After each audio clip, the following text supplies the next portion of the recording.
singing grace. How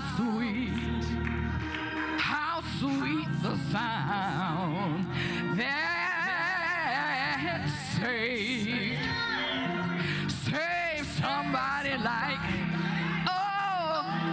me, Lord, because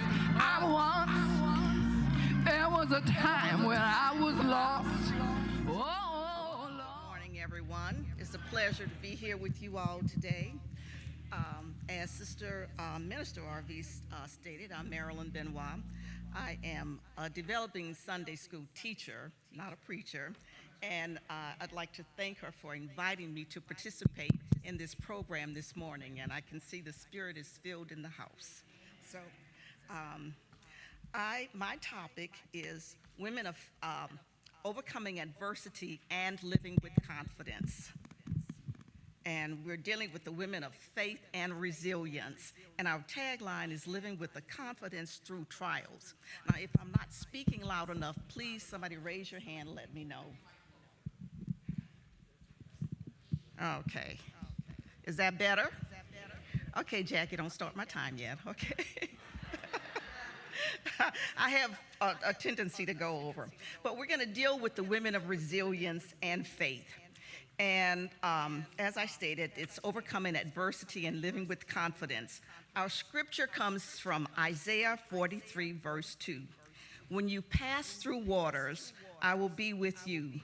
And when you pass through rivers, they will not sweep over you. When you walk through the fire, you will not be burned. The flame will not set you ablaze. Now, the verse is a promise of divine presence and protection during trials. It doesn't promise that you will be spared the waters, the rivers, and the fires. It promises the presence of God in the midst of these trials. Now, you should have a handout, and you can follow along. And it's pretty basically going to stick to the topics that are here. But today we'll look at 6 women of faith, 3 from biblical scripture and 3 contemporary women. Now, our biblical women are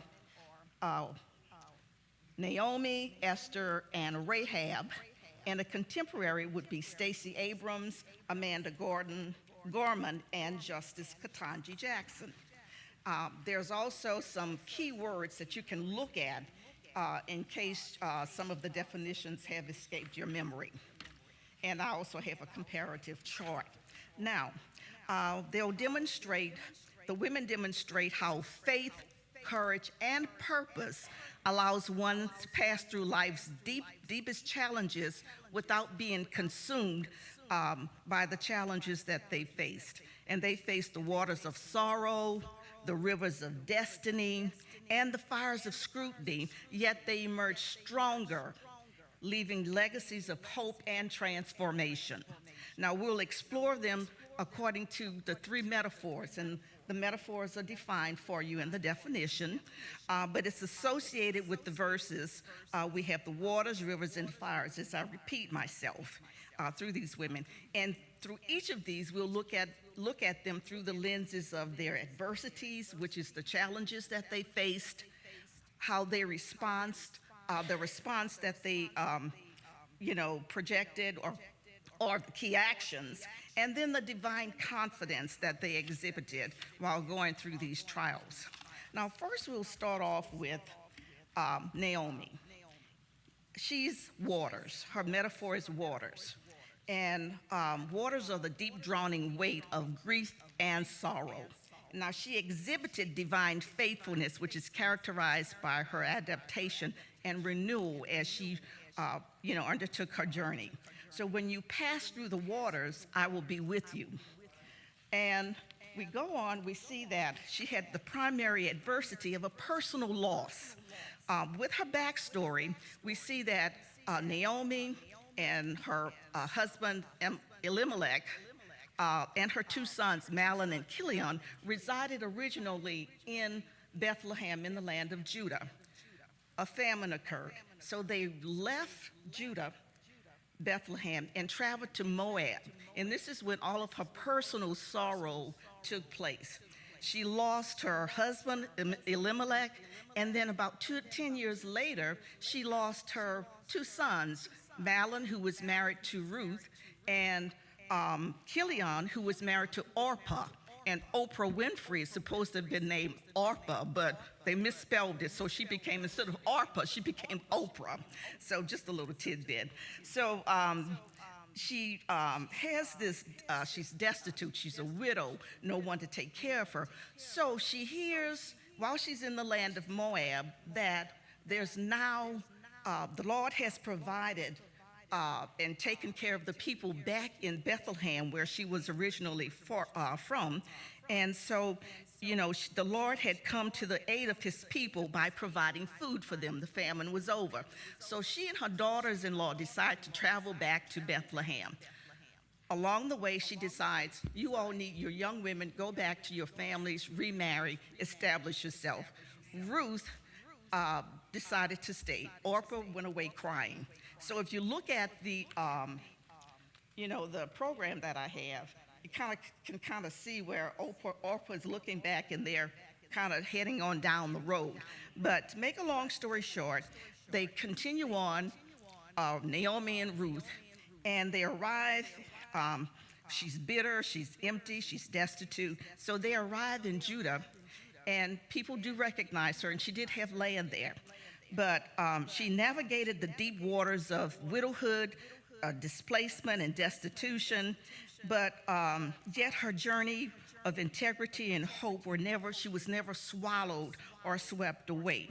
She returned to Bethlehem, demonstrating a core belief in the God of her homeland, even while feeling abandoned.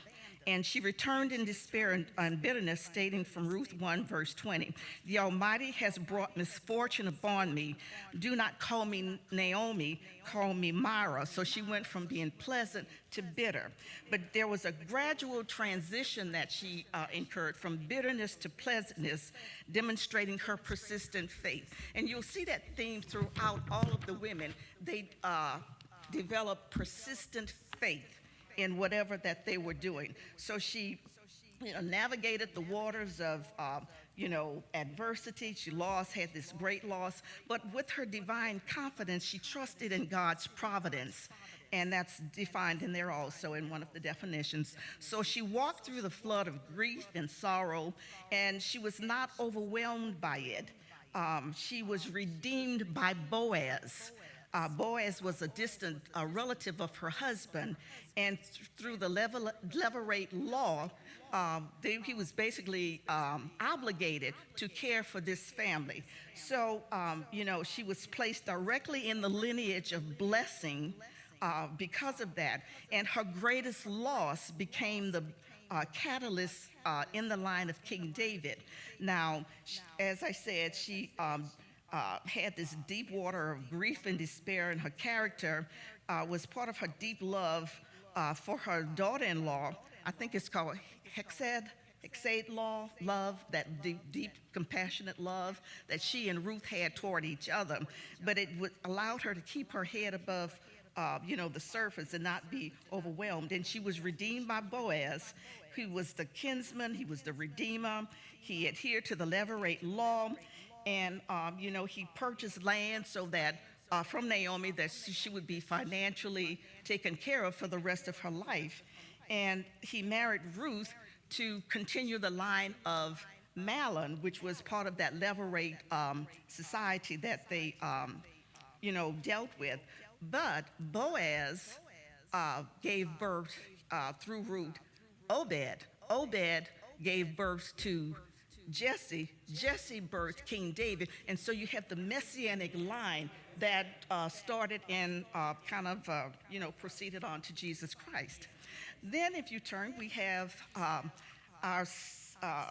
the other river is the other metaphor for the biblical women, and we have Queen Esther, and this is going to deal with Esther, her cousin, guardian Mordecai, and Haman, who was the prime minister in Persia. And all of this is taking place in Susa, Persia.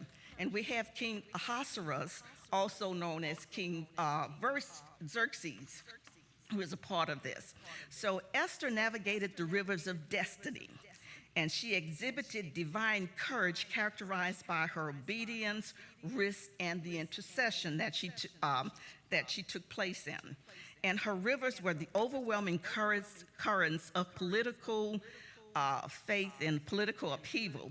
So her adversity is the fact, and you'll see all of these things listed in the bottom of your papers. If you don't have a booklet, when Colleen and Jacqueline come back in, they can give you one of the booklets, but everyone should have a booklet like this to follow along.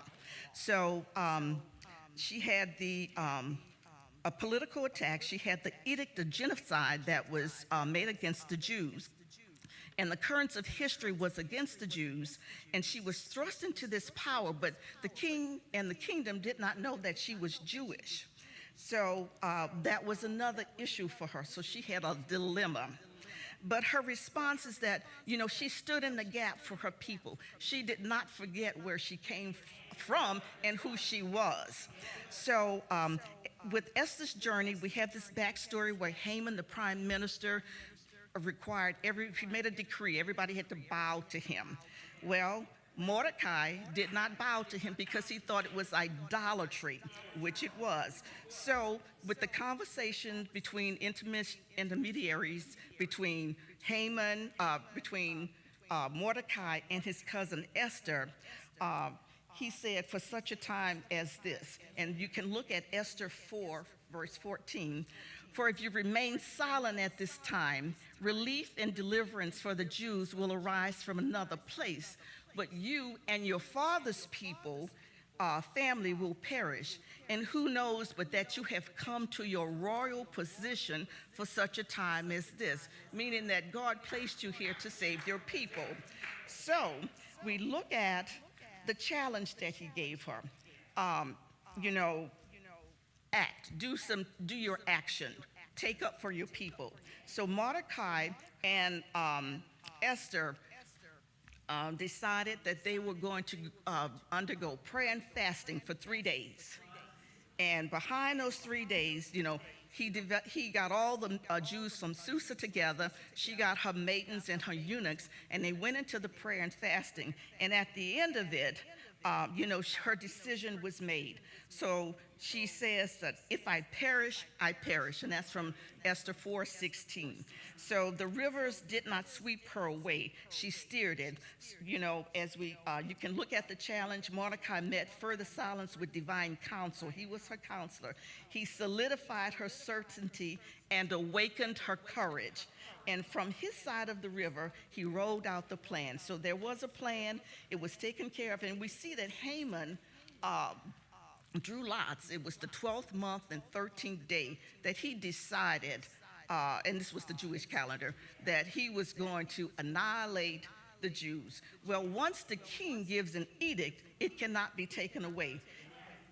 Esther had done her river walk. She crossed the rivers of obedience, risk, and intercession, and her people's peril flowed around her.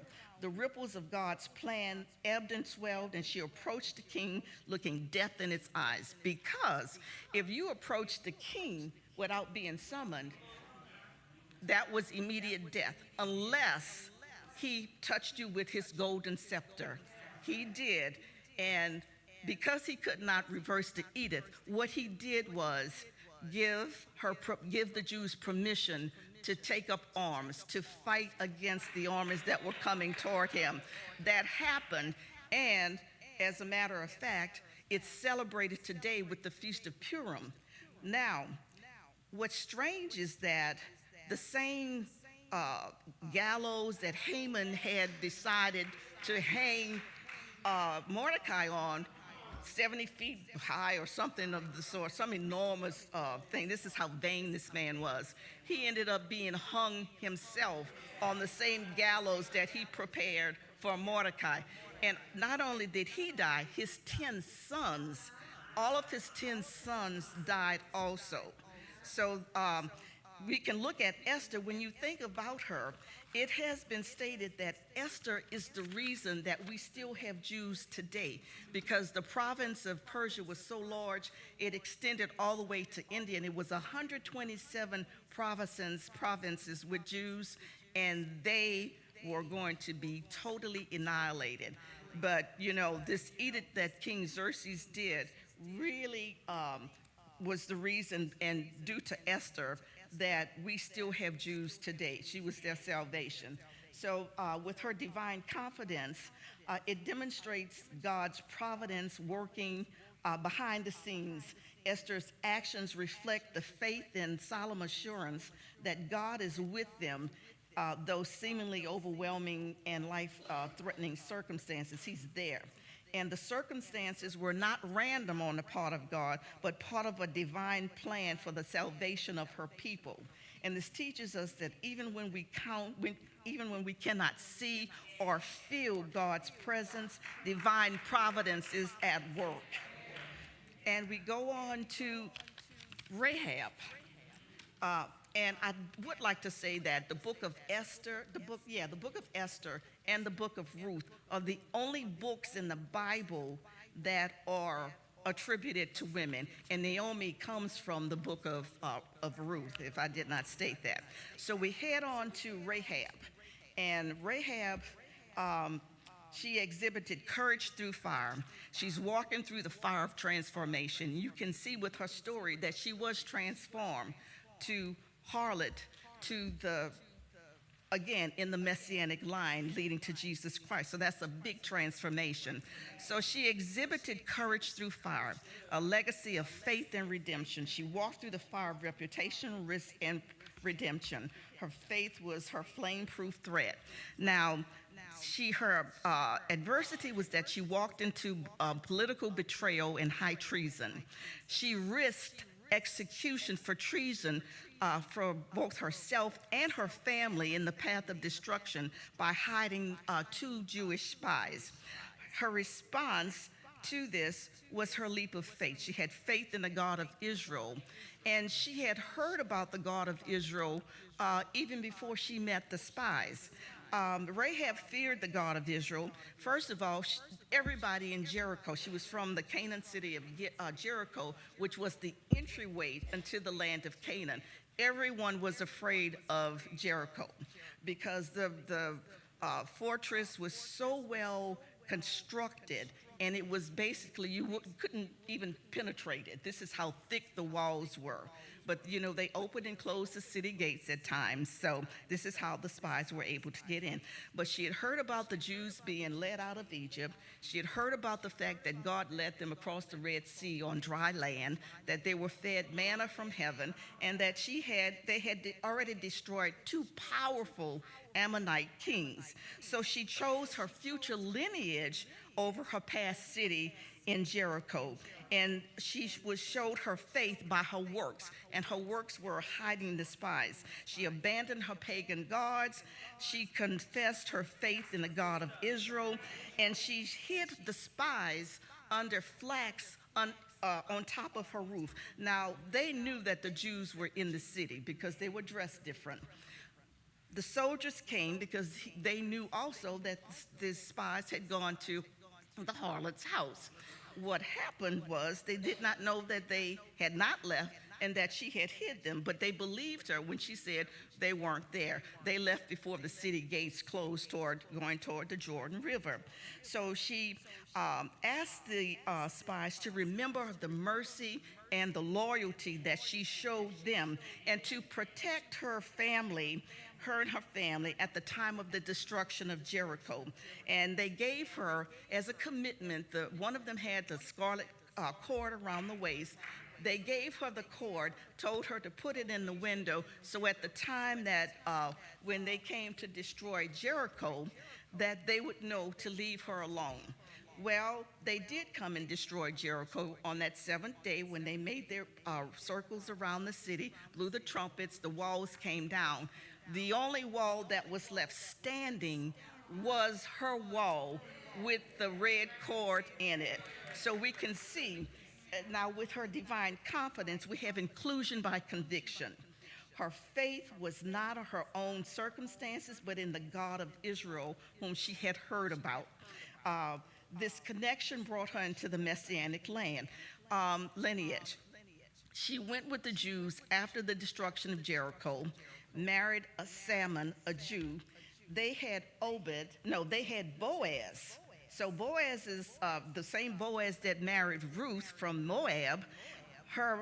His father had married the harlot from Canaan. And so we have Salmon to Obed to Jesse to King David, all the way to Jesus Christ. So she's part of that lineage. So we see that. The fire tested her choice, but it didn't burn her faith. And regardless of a person's past, God can use them in turning the impossible situations into miracles of salvation. And God can purify your purpose and give you a new identity. And your past does not determine your future. Now we head on to, and I'm rushing y'all, I'm always late, but I always have too much information, it seems. But we're going to get on to the contemporary women before they cut me off. We have Stacey Abrams. And Stacey Abrams, one of our contemporary women, you'll see that she was a gubernatorial candidate in Georgia, and she had to deal with the flood of injustice, but she exhibited divine resolve. Her metaphor was overwhelming sorrow from the defeat, and it represents a dense, often difficulty to navigate systems and structural barriers to justice and equity that's too deep to cross.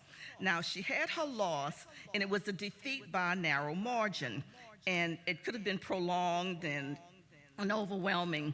And she also had the dense bureaucratic, often invisible system and structural barriers that impede the justice and progress. So we see her divine resolve. So when you pass through the waters, I will be with you. So we're back to the waters again with the contemporary. She faced the waters of loss not as defeat, but as preparation. Her courage did not waver, it deepened. The river did not drown her, it refined her. So her response with her loss was she persevered in leadership. She did not allow defeat to submerge her, and she founded Fair Fight Action organization that focused on infrastructure and systemic change. Now, she fought against the systemic waters of voter suppression, and she turned a personal loss into a sustained movement for voter rights. And this was to ensure fair access to the ballot box for everyone. And the results of that, due to this involvement from 2018 to 2020, Georgia, I live in Georgia, in Atlanta, it is a deep red state. She turned that red state blue. 2020, we had Joe Biden to win, and we remember with the 1,700 votes that Trump wanted overturned, they wouldn't do it. That was part of this. She got that vote out. And not only that, we elected 2 Democratic senators, Reverend Raphael Warnock and Jon Ossoff. So she really did her job along with the people of Georgia. So we have divine confidence there, the strength to persist. Now she was steadfast in her belief in justice and equity. She believes that justice will eventually prevail even when immediate outcomes are devastating. And her faith fuels her long-term advocacy. She stands in the promise, though she may pass through currents of struggle, she will emerge to ensure the democratic process is preserved. And that was one of the reasons that she did not relinquish and say that she lost, because the process was so flawed. And I'll tell you a minute about that. She ran against Kemp, and we know that the Secretary of State handles all of the elections. Oh, I got 5 minutes. Okay, I'm coming. But he purged 1.7 million people, or 1.5 million people, from the voter rolls.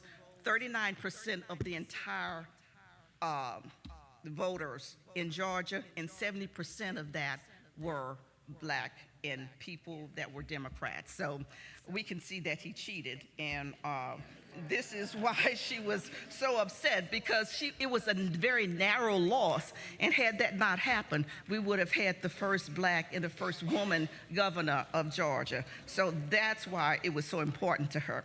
So we head on to Amanda Gorman. Amanda Gorman is this 22-year-old in 2021 who spoke at the inauguration of Joe Biden.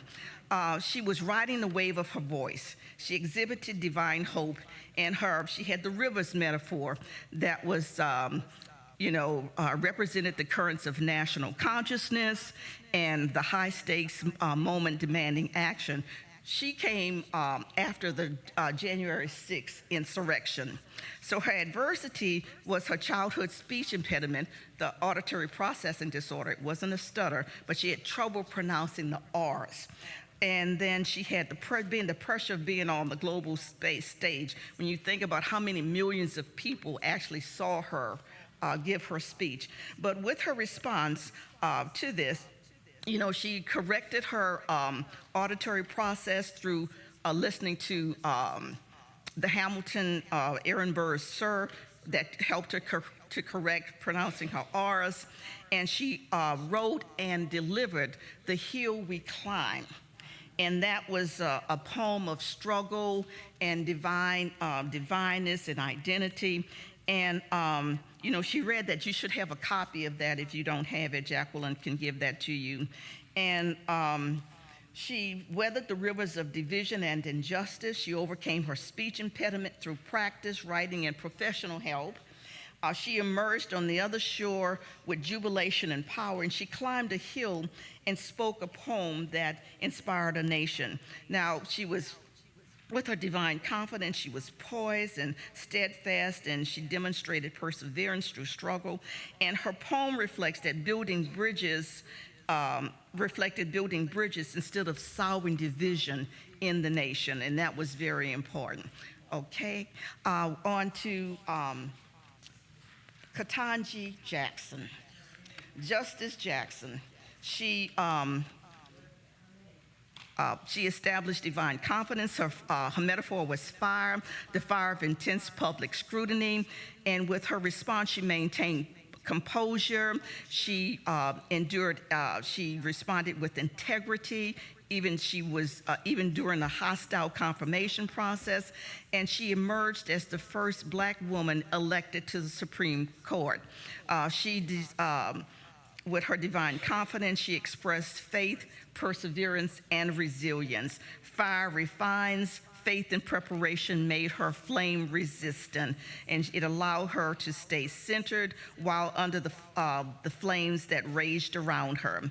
And the flames did not set her ablaze, and she did not allow the flames of antagonism to consume her character or professional qualifications. I think I made it. Thank you all. Jesus. Jesus. Jesus. Oh, there is something wonderful about that name. Oh, when I think about his goodness, I can call him Master. Then I know he's my